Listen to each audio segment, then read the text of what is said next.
Nhưng mà không cầm bằng em đâu. Ừ, đúng rồi. Chị nó lo. Này tụi chị nghe bằng bạc có, thế thì chị bạc có. Chị được chị đã chị bắn nhỉ? Không, chị bạc nó thì không cầm bằng em. Lo thì sẽ lo đó. Sao bạc có á? Sắp thôi. Cây.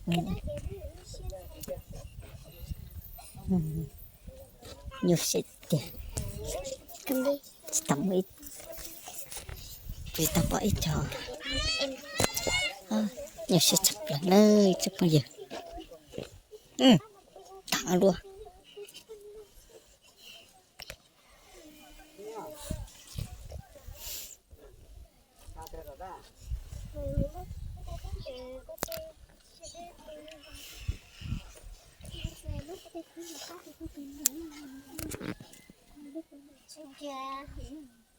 Đi mà mày đi chính cho cái duyên chúng không chúng có lúc sáng chỉ lệ con mồi thì khi nó nhắc là con sẽ rất nó có trò chơi với cái giờ chơi nó mà cho mình có lúc sáng nữa mà cái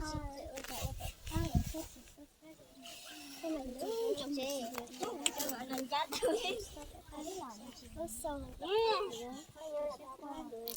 Những con chua này. để chị tôi nhìn để thắt mùa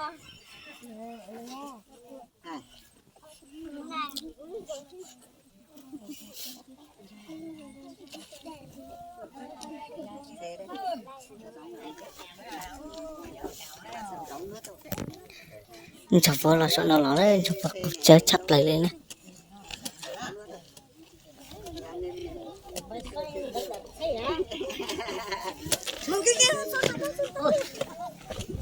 Chọc vào tụi nó này. Có dây còn là ăn chút này.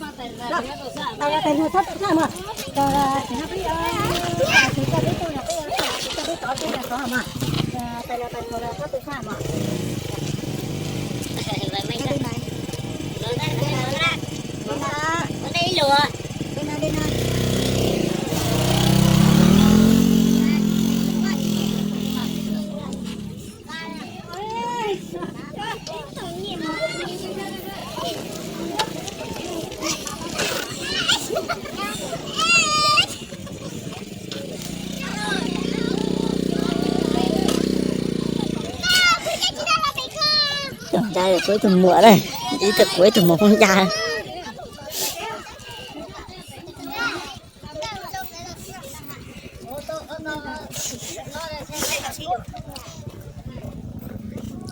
Của cho trẻ 6 mùa này.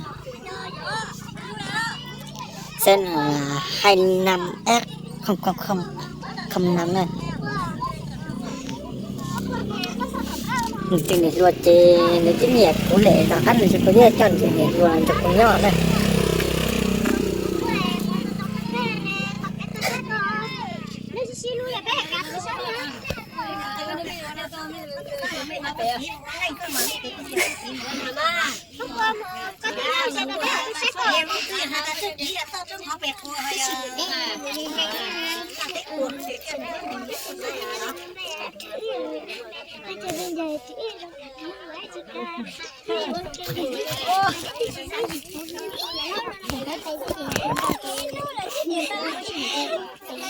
Em Lia, em ca bảo mới tên là hài cho lấy chó nhẹ lò nó mùa này.